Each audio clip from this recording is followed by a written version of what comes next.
ನಮಸ್ಕಾರ.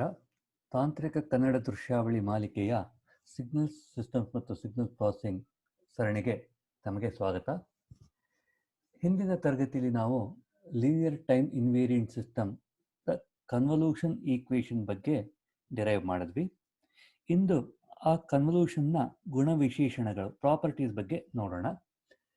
ಇಂದು ನಾವು 3 ಪ್ರಾಪರ್ಟಿಗಳನ್ನು ನೋಡೋಣ. ಅಂಥ ಸಿಸ್ಟಮ್ಗೆ ಯೂನಿಟ್ ಸ್ಟೆಪ್ ಇನ್ಪುಟ್ ಕೊಟ್ಟರೆ ಹೇಗೆ ಬರುತ್ತೆ, ಹಾಗೆ ಕಮ್ಯುಟೇಟಿವ್ ಪ್ರಾಪರ್ಟಿ ಆದರೆ ಏನಾಗುತ್ತೆ, ಹಾಗೂ ಸ್ಟೇಬಲ್ ಸಿಸ್ಟಮ್ ಅಂದರೆ ಏನು ಅಂತಂದು. ಮೊದಲನೆಯದಾಗಿ ಯೂನಿಟ್ ಸ್ಟೆಪ್ ರೆಸ್ಪಾನ್ಸ್. ಇದು ವಿಶೇಷ ರೆಸ್ಪಾನ್ಸ್ ಆಗಿದ್ದರಿಂದ ಅದಕ್ಕೆ ಒಂದು ಹೊಸ ಸಿಂಬಾಲ್ ಕೊಡ್ತೇವೆ, ಎಸ್ ಆಫ್ ಎನ್ ಅಂತಂದು.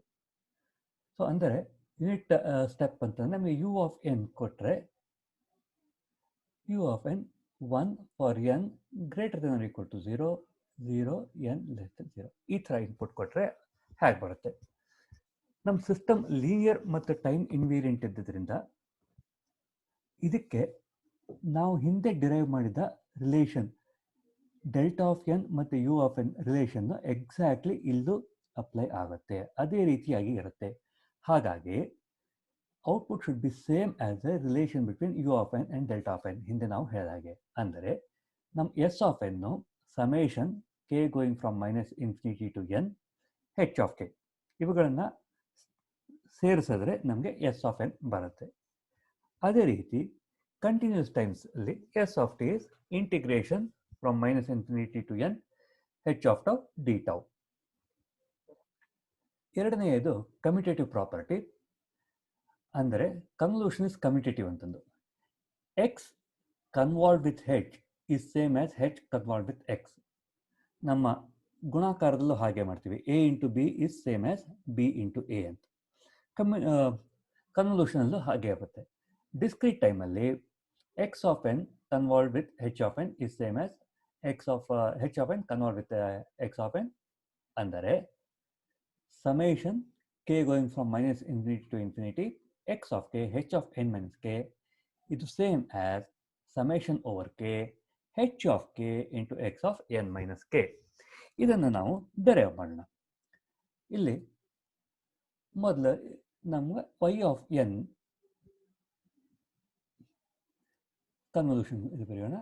Summation k from -infinity to infinity x of k h of n minus K.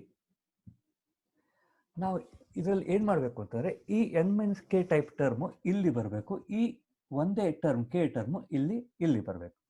ಅಂದರೆ ಎರಡು ಸರಿಯಾಗಿದೆ ಅಂತ ಅಂದಾಗೆ. ಇದನ್ನು ನಾವು ಈಕ್ವೇಷನ್ 1 ಅಂತ ಕರೆಯೋಣ. ಪುಟ್ ಯಾವುದೋ ಒಂದು ವೇರಿಯಬಲ್ ಪಿ ಅಂತ ಇಟ್ಕೊಳ್ಳೋಣ. P that is equal to n minus k in 1. ಏನಾಯಿತು, ನಮಗೆ ಇಲ್ಲಿ ವೈ ಆಫ್ ಎನ್ನು ಸಮೇಷನ್ ಅದು ಬೇಕಾದರೆ ಹೀಗಿದ್ದರೆ this implies k is equal to n minus p. K ಈ ಕಡೆ ತೊಗೊಂಡ್ಬನ್ನಿ, ಪಿ ಈ ಕಡೆ ಬನ್ನಿ ತೊಗೊಂಡ್ಬನ್ನಿ, k is equal to n minus p. ಈಗ ನಮ್ಮ summation actually n minus p going from infinity to ಅಂತ ಬರುತ್ತೆ. ಸೊ ಇನ್ಫಿನಿಟಿ ದೊಡ್ಡ ನಂಬರು, ಎನ್ ಮೈನಸ್ ಪಿ ಇದು ಪಿ ಅಂತಾನೆ ಇಟ್ಕೊಳ್ಳೋಣ. ಸೊ ಇದು p going from -infinity to infinity x of k ಏನಿದೆ n minus p into h of n minus k ಏನಿದೆ n minus k is p. Compare 1 and 2. Summation infinity to infinity ಇದೆ, summation infinity to infinity ಇದೆ. ಇದನ್ನು ನಾವು X convolve with ಹೆಚ್ ಅಂತ ಅಂದಿದ್ವಿ ಅಲ್ವಾ. Summation ಇನ್ಫಿನಿಟಿಯಿಂದ ಇನ್ಫಿನಿಟಿ, ಇನ್ಫಿನಿಟಿಯಿಂದ ಇನ್ಫಿನಿಟಿ, ಎಕ್ಸ್ ಆಫ್ ಕೆ ಇಲ್ಲಿ ಹೆಚ್ ಆಫ್ ಪಿ ಇದೆ, ಇಲ್ಲಿ ಕೆ ಇದೆ, ಇಲ್ಲಿ ಪಿ ಇದೆ, h of n minus k n minus p ಇದೆ. ಕೆ ಮತ್ತು ಪಿ ಇಂಟರ್ಚೇಂಜ್ ಆಗಿದ್ಬಿಟ್ರೆ ಉಳಿದದ್ದೆಲ್ಲನೂ ಸೇಮ್ ಆಗಿದೆ. ಸೊ ಹೀಗಾಗಿ ಇವೆರಡು ಈಕ್ವೇಷನ್ ಸೇಮ್ ಇರಬೇಕು. ಅಂದರೆ this implies this is h convolve with x. So ಹೀಗಾಗಿ ನಮಗೆ ಅನುಕೂಲವಾದ ಹಾಗೆ convolution x of k into h of n minus k ಅಂತ ಹೇಳ್ಬೋದು, ಅಥವಾ x of n minus k into h of k ಅಂತಾನು ಹೇಳ್ಬೋದು. ಇದು commutative property. So commutative property ಇದನ್ನು ನಾವು ಪ್ರೂವ್ ಮಾಡಿದ್ವಿ. X of k into h of n minus k, h of k into x of n minus k. Discrete time, continuous ಟೈಮಲ್ಲೂ ಹೆಚ್ಚು ಕಡಿಮೆ ಅದೇ ರೀತಿ ಬರುತ್ತೆ. ಅಂದರೆ convolution of x of t with h of t is same as h of t convolve with x of t. ಇಲ್ಲಿ summation ಬದಲು integration ಹಾಕಿ ಇದೇ ಥರದಲ್ಲಿ ಅದನ್ನು ಪ್ರೂವ್ ಮಾಡಬಹುದು. ಅದನ್ನು ನೀವೇ ಪ್ರಯತ್ನ ಪಡಬಹುದು. ಸ್ಟೆಪ್ಸು ಎಕ್ಸಾಕ್ಟ್ಲಿ ಸೇಮ್ ಇದೆ. ಸಮ್ ಬದಲು ಇಂಟಿಗ್ರೇಷನ್ ಹಾಕಿ ಉಳಿದದೆಲ್ಲ ಹೆಚ್ಚು ಕಡಿಮೆ ಅದೇ ರೀತಿ ಉಳ್ಕೊಳ್ಳುತ್ತೆ. ಇಂದು ನಾವು ತಿಳ್ಕೊಳ್ಳೋ ಮೂರನೇದು ಅಂತಂದರೆ, for L T I system to be stable. Stable ಅಂದರೆ ಹಾಗೆ ನಮಗೆ ಬಿಬೋ ಸ್ಟೆಬಿಲಿಟಿ ಅಂತ ಹೇಳ್ತಾ ಇದ್ವಿ. ಬೌಂಡೆಡ್ ಇನ್ಪುಟ್ ಫೈನೈಟ್ ಇನ್ಪುಟ್ ಕೊಟ್ಟರೆ ಬೌಂಡೆಡ್ ಔಟ್ಪುಟ್ ಫೈನೈಟ್ ಔಟ್ಪುಟ್ ಬರಬೇಕು. Input converges, output also should converge, ಅದು ಡೈವರ್ಜ್ ಆಗಬಾರದು. So the impulse response should be absolutely summable. ಅಂದರೆ ಇದಕ್ಕೆ ಕಂಡೀಷನ್ ಅಂತಂದರೆ, for a stable system y of n summation k going from minus infinity to infinity, sum of all these h of n values should be less than infinity. ಯಾಕೆಂತಂದರೆ stable system ಏನು ಹೇಳುತ್ತೆ, output should converge. ಇದಾಗಿದ್ರೆ output converge ಆಗುತ್ತೆ.